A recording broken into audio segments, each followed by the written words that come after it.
Radio Pakistan सुबह पाकिस्तान के सिलसिले अक्स बरक्स में रिश्वतखोरी के मौजू पर खुसूसी ड्रामाई फीचर सुनिए।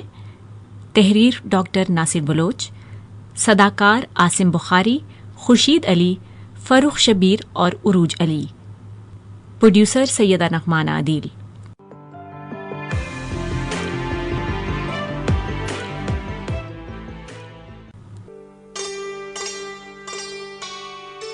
हमारे माशरे में ये तसव्वुर आम है कि कोई काम रिश्वत के बगैर नहीं किया जा सकता। दूसरा तसव्वुर ये है कि किसी भी नौकरी या मुलाजमत में ईमानदारी से गुजारा करना मुश्किल है, लिहाजा रिश्वत लेना बहुत ज़रूरी है।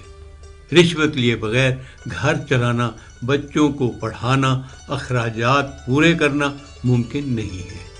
जबकि सरकारी मुलाजमत में दूसरा तबका वो है जो समझता है कि सरकारी दफातर में कमीशन लेना जुर्म नहीं है।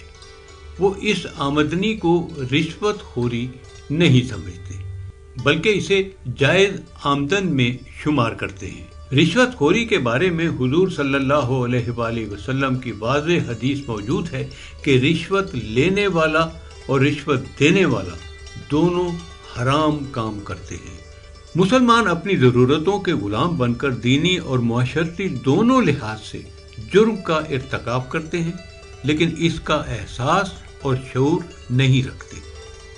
ज़रा इस सूरत हाल पर गौर करें। रियाज साहब, 1 हफ्ता हो गया है वो जमील बिल्डर्स की फाइल आपकी मेज पर पड़ी, लेकिन हिलने का नाम ही नहीं लेती।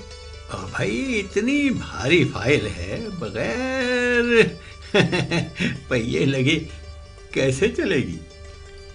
पहिए से? पहिए से आपकी क्या मुराद है? मैं समझा नहीं। जमील साहब, आप इस दफ्तर में पहली मर्तबा आए हैं। अपने बड़े भाई आदिल साहब को भेजिए, उनको इन मामलात का अच्छी तरह से इल्म है।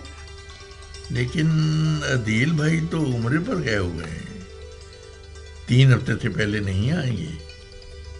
तो 3 हफ्ते हम इंतजार कर लेते हैं, 21 दिन ही तो रह गए हैं। रियाज साहब, हमारा कंस्ट्रक्शन का काम 3 हफ्ते रुक गया तो हमें लाखों का नुकसान हो जाएगा। आप ये फाइल निकाल दें तो हमें रकम की अदायगी हो जाएगी। भाई 5 करोड़ की अदायगी है, इतनी आसानी से कैसे हो सकती है? ठीक है, मैं डायरेक्टर साहब से बात करता हूँ। आप चाहे मैनेजिंग डायरेक्टर या डायरेक्टर जनरल से बात कर लें। फाइल यहाँ से नहीं निकलेगी। रियाज साहब, आप मुझसे रिश्वत मांग रहे हैं? मैं डायरेक्टर जनरल से शिकायत करूंगा।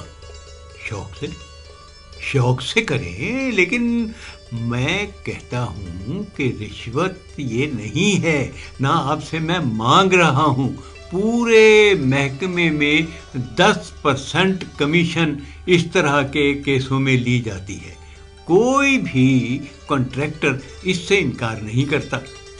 ये कमीशन हमेशा से चल रहा है और चलता रहेगा। हेड क्लर्क से लेकर महकमे के सेक्रेटरी तक ये कमीशन जाता है और इसे लीगल समझा जाता है।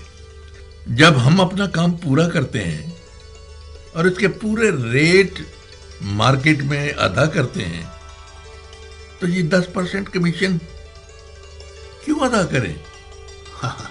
मत अदा करें, कौन कह रहा है? आप अदा करें, लेकिन ये फाइनल है। ये फाइल अगले साल तक यहीं पड़ी रहेगी। मैं एंटी करप्शन में कहूंगा, मैं एंटी करप्शन में केस करूंगा। शौक से करें। आपके टेंडर में जो रकम भरी गई वो आपने काम पूरा नहीं किया, उसके मुताबिक नहीं है। इसके अलावा हमारे पास 100 सबूत है। उफ, मेरा तो दिमाग घूम गया है। मुझे समझ नहीं आ रही कि ये कौन सा कानून है कि आप 5 करोड़ में से 5 लाख रुपए खामखा वसूल करेंगे। जमील साहब, आप हमारा वक्त ज़ाया कर रहे हैं। इसका सीधा सा हल है कि आप अदील साहब से बात करें, ہمیشہ وہی ہم سے ڈیل کرتے ہیں، آپ سے بات نہیں ہو سکتی۔ ٹھیک ہے، میں عادل بھائی سے بات کرتا ہوں۔ ریاض صاحب آپ درست فرما رہے ہیں، آپ فائل نکال دیں، جو آپ کہیں گے اس کی تعمیل ہو جائے گی۔ چلیں ٹھیک ہے، شام تک یہ فائل ڈائریکٹر جنرل صاحب کی میز پر دستخط کے لیے موجود ہوگی۔ جمیل، میں سوچ رہا ہوں کہ میں نے تو 3-4 بار حج کیا ہوا ہے، اس بار تم اور تمہاری بیوی حج کراؤ۔ عادل بھائی یہ تو بہت اچھا ہو جائے گا۔ رابعہ ذرا سننا، کہاں ہو تم؟ جی میں آ گئی، خیریت تو ہے نا؟ ہاں، عادل بھائی کہہ رہے ہیں کہ اس بار تم اور میں حج کرائیں۔ ارے یہ تو بہت نیک ارادہ ہے۔ رابعہ، تمہارا اور جمیل کے حج کا سارا خرچہ میں اٹھاؤں گا۔ وہ تو ٹھیک ہے بھائی جان، لیکن ایک مسئلہ ہے جس پر آپ نے غور نہیں کیا۔ کیسا مسئلہ؟ بھائی جان، آپ جس آمدنی سے ہمیں حج پر بھیجنا چاہتے ہیں وہ جائز آمدنی نہیں ہے، ناجائز آمدنی ہے، اور ناجائز آمدنی سے حج نہیں ہو سکتا۔ ہیں؟ یہ کیا کہہ رہی ہو رابعہ؟ ہم دونوں بھائی محنت سے کنسٹرکشن کا کام کرتے ہیں، ہماری روزی حلال کی ہے۔ بھائی جان، جمیل نے مجھے بتایا تھا محکمے سے جو ادائیگیاں آپ کو کی جاتی ہیں اس میں سے 10% آپ کمیشن ادا کرتے ہیں، جسے دوسرے لفظوں میں رشوت کہا جاتا ہے۔ ایسی آمدنی جس میں رشوت کی رقم شامل ہو حج کے لیے جائز نہیں کہلا سکتی۔ عادل بھائی، رابعہ ٹھیک کہہ رہی ہے۔ تو اس کا مطلب ہے کہ تم دونوں اس رقم سے حج نہیں کر سکتے؟ عادل بھائی، میری ملازمت کی بہت سی رقم میرے پاس موجود ہے، ہم دونوں میاں بیوی اس رقم سے حج پر چلے جائیں گے۔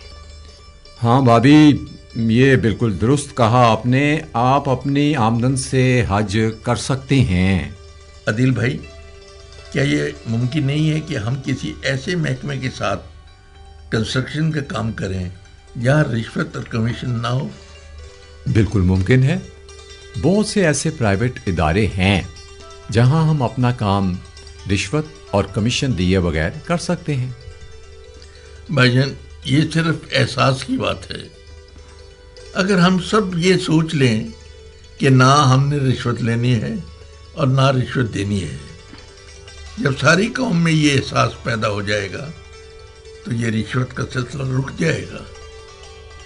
عادل بھائی، رشوت کی ایک بڑی وجہ یہ بھی ہے، بہت سے سرکاری محکموں میں ہم بغیر باری کے اور انتظار کے بغیر فوری کام کروانا چاہتے ہیں۔ اس کے لیے ہم خود رشوت دینے پر آمادہ ہو جاتے ہیں اور محکموں سے باہر بیٹھے پرائیویٹ ایجنٹوں کے ذریعے کام کروا لیتے ہیں۔ یہ ایجنٹ سرکاری محکموں میں رشوت دے کر فوراً کام کروا لیتے ہیں اور ہاں، اپنا کمیشن بھی رکھ لیتے ہیں۔ رابعہ، یہ تم نے درست کہا ہے، دراصل بہت سی برائیوں کے ہم خود ذمہ دار ہیں، لیکن صبح سے شام تک نہ جانے کتنے ناجائز کام ہم خود کرتے ہیں۔ ہاں، افسوس کا مقام یہ ہے کہ ہم جس برائی کے بارے میں رات دن گفتگو کرتے ہیں وہی برائی ہم خود کرنے پر آمادہ نظر آتے ہیں۔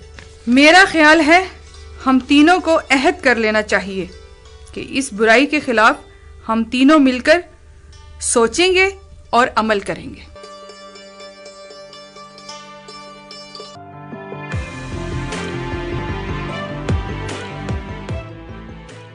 ابھی آپ صبح پاکستان کے سلسلے عکس برعکس میں رشوت خوری کے موضوع پر ڈرامائی فیچر سن رہے تھے۔